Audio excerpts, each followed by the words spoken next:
Hey Sunshines! Today I'm going to show you how I styled my cosplay wig for Monika from Doki Doki Literature Club.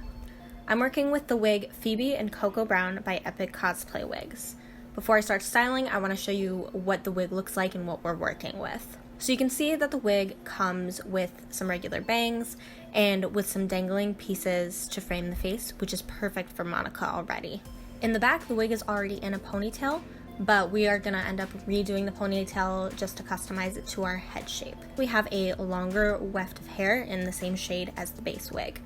This is clipped into the ponytail and attached using a ribbon that gets wrapped around the ponytail base. This is what gives the ponytail its length.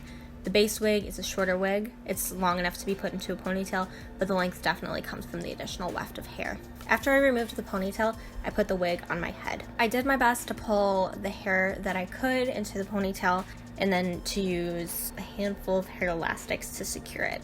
I also recommend trying to get the first hair tie as tight as you can, because when you pull the ponytail to try to make it tighter after the elastic is already in, the wig fibers start to really bunch up and it's not pretty. So just take your time, don't be afraid to redo the ponytail.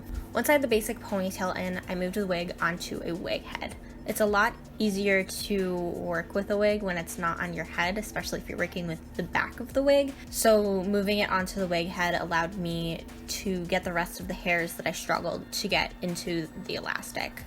So since I had a lot of bunched up hairs and some matted hairs, I focused on trying to smooth the leftover hairs over the hairs that were already in the ponytail. I spent a lot of time combing through them, picking exactly where I wanted them to lay on the head, and hairspraying them in place. As I worked, I also held the hair pieces in place around the hair elastic so that they didn't slip away and they were ready for when I put the additional hair elastic in. Once I got everything generally smoothed into place, I used a thicker hair elastic. This was the only one that I had that would go around the ponytail twice. And very quickly, before the elastic started to slip down, I grabbed my weft, clipped that in, and tied the ribbon as tight as I could. After that, I used my dangling ribbon and tied that around, again to get more reinforcement.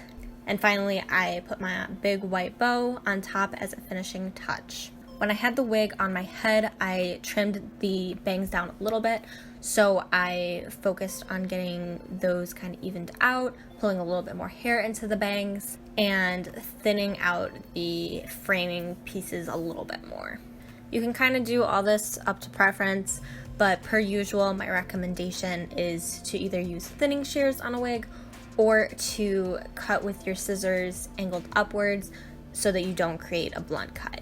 And these were the final results. I hope this video was helpful for you. If it was, please feel free to leave a thumbs up and subscribe to my channel for more content like this. Thank you so much for watching, and until next time.